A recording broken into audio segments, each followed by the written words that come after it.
And as most people can tell by looking at me, I got a couple cats. Yeah. I think that's clear.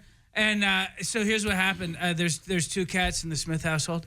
And this last Thanksgiving, one of my cats got sick, man. Oh no. Cat. And if you don't have cats, you might be saying, hey, Aug, how did you know your cat was sick? Oh, they let you know. They don't suffer in silence, okay? There are basically two levels of cat health. There's perfectly fine, and then there's what the hell is wrong with your cat? And we were at DEF CON 2, right? But it was Thanksgiving, right? So I had to take him to the ghetto vet. Because A, that was the only vet that was open, and B, that's where we live. Right? So I take him to the ghetto vet, and the ghetto vet looks at my cat, and he asked me something no medical professional has ever asked me before. He says, is money an issue?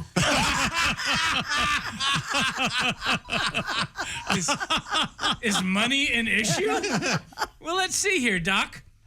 I'm parked illegally at the Smart and Final across the street because your only two parking spaces are currently filled with broken refrigerators. So, yeah, I'm going to go ahead and say money is probably an issue today. Is money an issue? I'm at the hospital instead of the pet hospital because the pee has fallen off of your building. I know this because it's still leaning up against the side of the building. A building that, by the way, was clearly a Taco Bell within the last 6 years. So, yeah, I'm going to go ahead and say money is probably an issue today. Is money an issue? No. I'm an eccentric billionaire. And what I do for fun is every day I grab a messed up cat and I drive from Malibu to a crappy part of the valley and I find a vet next to a transmission shop and a check cashing place and I play Price is Right with who can keep the cat alive the cheapest. That's who I am. Is money an issue? The cat was free, man. And now you're hitting me on the back end? What kind of Columbia Records crap is that? Because we did it the right way. Because if you want a cat in California, you can't go buy a cat. That's what fascists do. Oh, man. Right. You got to head down to the shelter, baby. Yeah. And you got to hit kitty death row, man. And you got to walk the green mile, the feline mile, man. And you got to look in the hollow eyes of the dam.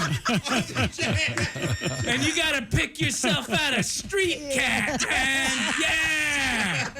You need a cat that was born behind a dumpster in a driving rainstorm, quickly abandoned by its family that had to fight for every morsel of food it's had up until that very moment. Because who doesn't want a house pet with severe PTSD for the first couple years of owning it? Who doesn't want a cat that goes